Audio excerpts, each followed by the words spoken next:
I've just put my house up for sale and I'm hoping to move to West Wales, to Pembrokeshire. I don't know if you know it, but it is just beautiful beaches, countryside, and not a huge amount else really. And I've often thought that one day I will move there.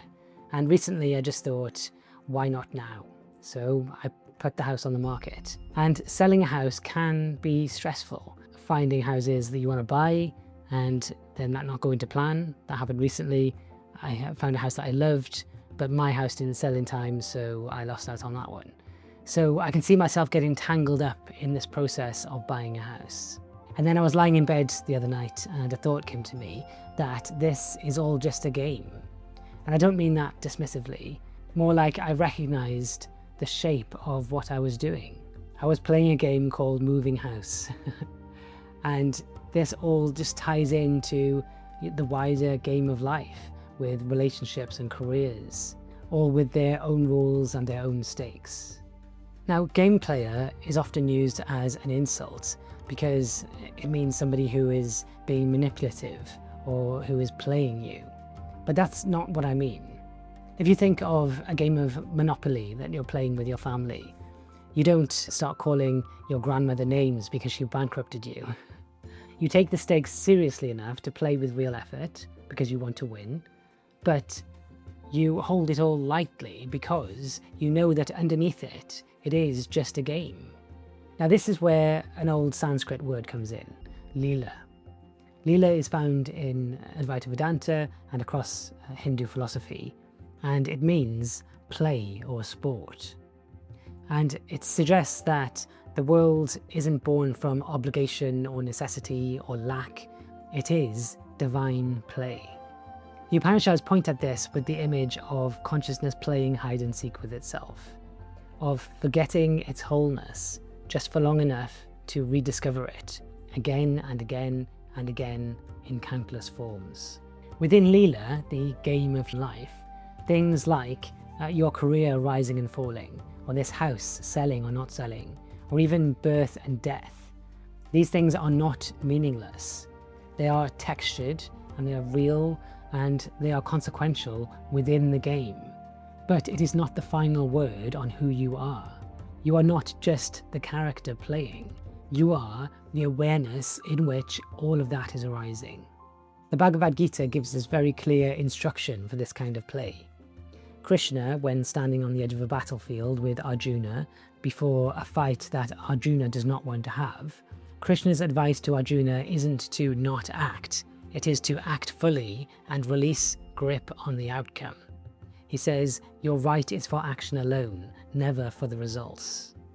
This is the whole art in a single line. Play the game with everything you've got. Arjuna still has to fight, I still have to sell the house, we have to do our jobs, we have to walk the dog, we have to pay our bills. But the attachment to how it turns out is where the suffering lies, not in the action itself. And there's another really, really important part of playing a game, and that is, of course, fun. We have to embrace childlike curiosity and imagination and joy. Jesus pointed at this when he said that unless you become like little children, you will never enter the kingdom of heaven. That quality of being fully in the present moment and being fully delighted by it, being receptive and trusting and full of wonder. The Greek philosopher Heraclitus said it even more clearly when he said that time itself, the unfolding of the entire universe, is like a child playing a board game, carefree and inherently playful. So maybe part of playing this game well is being able to find joy in it, being able to have imagination and curiosity, and being able to find delight alongside the high stakes that playing this game comes with. And to some extent, we can choose how we play the game. We could decide to walk away from the table and go and find another board to play on. For example, we could quit our jobs and go off grid and go and live a much quieter life. Now that wouldn't really be quitting the game of life. We're still involved in Leela, in play, but we're just choosing the form of play that we get the most joy from. This is all important because when we see the world this way, it helps us to loosen our grip.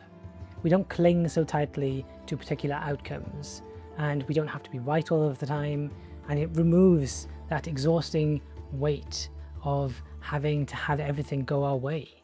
And sometimes in the middle of playing, we'll see that glint in somebody else's eye that says, I know this is a game too. And we recognize that, and we see that the presence behind both of our eyes is the same. And now there's a word that has become quite a cliche in the West, at least, in spirituality, that is actually quite profound. And that the word is namaste. And I'm sure you've heard this a million times. And yoga teachers get the class to say it at the end of lessons when they put their hands together. And I think a lot of people don't even know what they're saying. What namaste means is the divine in me sees the divine in you. Now that's pretty amazing, isn't it? When you say it with sincerity.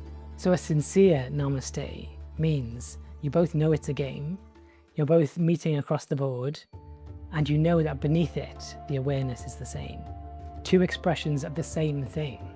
And through the highs and the lows, you can start to see everything less as a test for survival and more as a playground for everything to unfold in. That's when the boundary between me playing and you playing starts to become thinner, because underneath the pieces, there is really just one player. It was always one player, wearing different masks and discovering itself through every hand that it plays. If you want to explore this idea further, then watch this video next.